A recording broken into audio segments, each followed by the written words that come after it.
Wenn Sie zu uns kommen möchten, gibt es eigentlich gar nicht so viele Voraussetzungen.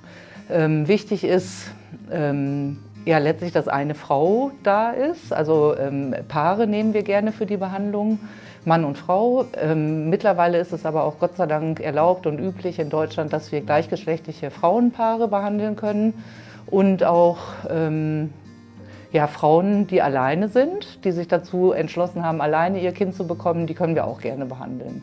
Die Voraussetzung an sich, wenn man sagt, man bräuchte vielleicht doch etwas mehr an Behandlung für gegengeschlechtliche Paare, also Mann und Frau, ist es so, dass wenn dann auch eventuell Kosten erstattet werden sollen, dass die Frauen unter 40 sein sollten, über 25, der Mann auch über 25 und unter 50.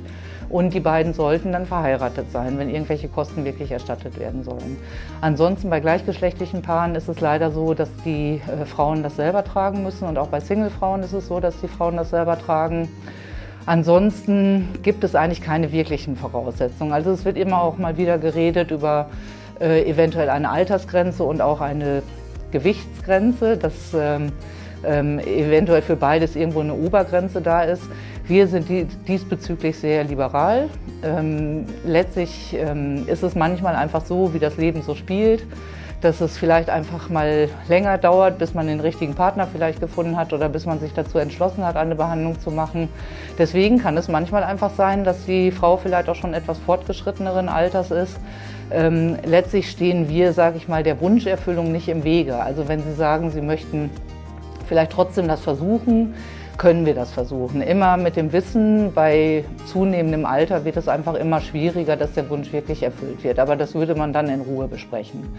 Gewichtsobergrenze, da ist es auch so, dass wir sagen, es ist einfach manchmal sehr, sehr schwierig, das Gewicht in den Griff zu bekommen. Und manchmal ist es halt etwas höher eingependelt, manchmal ist es auch einfach genetisch so ein bisschen, die Genetik, die da noch mit eine Rolle spielt.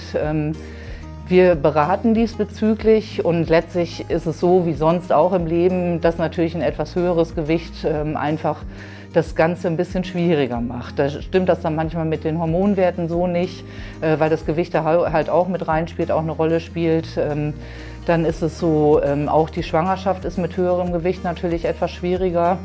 Da setzen wir uns dann zusammen und bereden das und gucken dann, ob wir eine gemeinsame Lösung finden. Wir gucken uns dann natürlich auch noch Blutwerte an, ob die vielleicht auch noch mit eine Rolle spielen, dass es vielleicht auch einen Zucker gibt, der versteckt ist, dass die Insulinregulation vielleicht nicht gut funktioniert oder dass mit dem Zucker nicht gut funktioniert.